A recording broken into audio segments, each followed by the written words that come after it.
पगली के भइल बाटे पागल के दासा। आज हमरा पता चलल प्रेम के भाषा।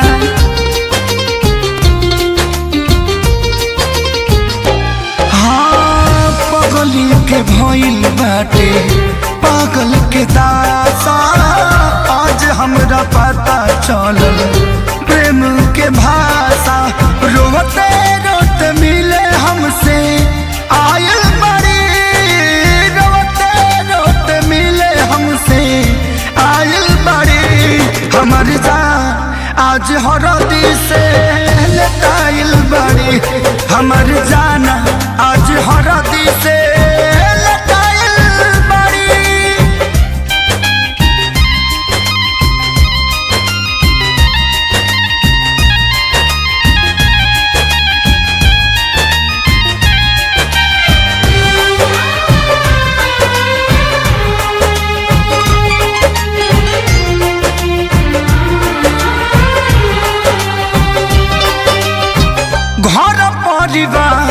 देख खोजत होई जा।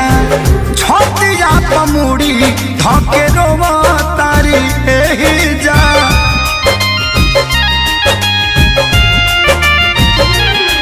हथवा के मेहंदी मिटावेली इ तो हमरे के समझावेली। अखिया बाल राइल पागा लाइल बड़ी, अखिया बाल राइल पागा लाइल बड़ी। हमर जान आज हरद से लटाइल बड़ी, हमर जान आज हरद से लटाइल बड़ी।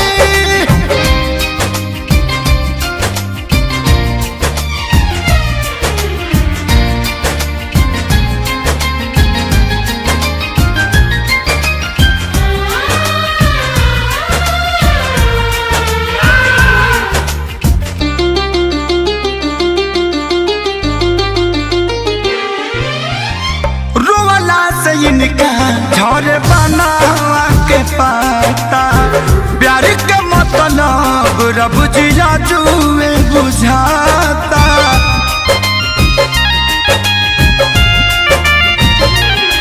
हम इनका से तनिको खफा नहीं खी, काहे की जान बेवफा नहीं खी। अखिलेश के खेसारी खाती भुलाइल बड़ी, अखिलेश के खेसारी खाती भुलाइल बड़ी। हमर जान आज हरद से लटाइल बड़ी, हमर जान आज हरद से लटाइल बड़ी।